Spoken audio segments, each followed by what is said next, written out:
Riverdale Season 4 premiered last night, and we barely saw it through all of our tears. We'll tell you what happened and why some fans think that Jughead is dead. I'm Kelsey Banas, and you're watching The Daily Report. I'm feeling like a Southside Serpent today with my leather jacket, so I'm on brand.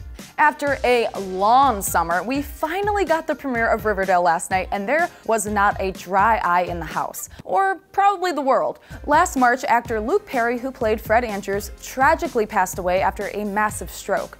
Friends and coworkers of the actor were absolutely stunned, but once time had passed, they did have to figure out how they were going to handle his passing on the show. And the episode last night was not just a love letter to his character, but also to the actor himself. The episode was a little slower than usual, and not as heavy on the plot as they wanted to give Fred and Luke a proper send-off. Spoiler alert from here on out.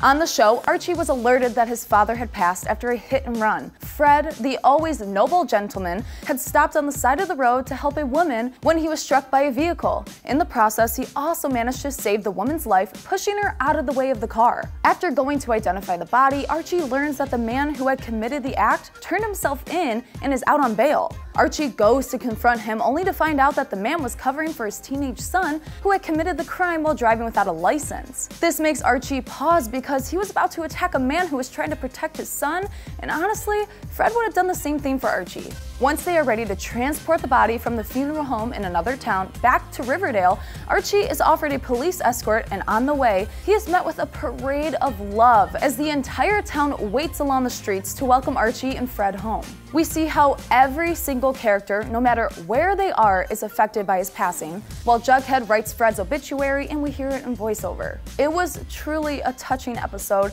and when it came to the decision on how Fred would go, showrunner Roberto Aguirre-Sarcasa explained, quote, "Very early on, we landed on the idea that Fred should have a heroic death, and that would be impactful for Archie, and it felt like that's a way that Fred could have gone." He went on to say that they knew the specific episode wouldn't launch any huge stories, and that they decided to only keep the focus on the characters and the kind of emotional effects of that passing for everyone.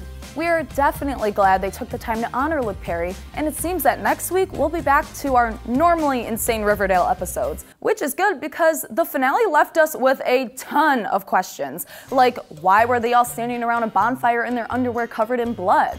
Why was Archie holding Jughead's beanie but Jughead was nowhere to be found? Is Jughead dead?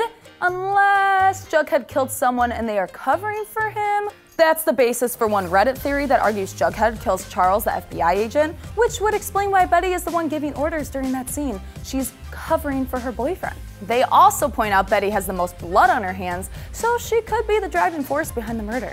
Another theory is they actually killed Hiram, but I feel like Veronica would be the one calling the shots during that scene, if that were the case. So many theories, I guess we'll just have to wait and watch and see, because Riverdale, you never know what's coming. We don't know what's gonna happen, but we wanna know what you guys think. What are your theories of what might have happened to Jughead? Ooh, let us know in the comments below, and as always, don't forget to subscribe to AwesomenessTV. I'm Kelsey Banas, and last night's episode was so special.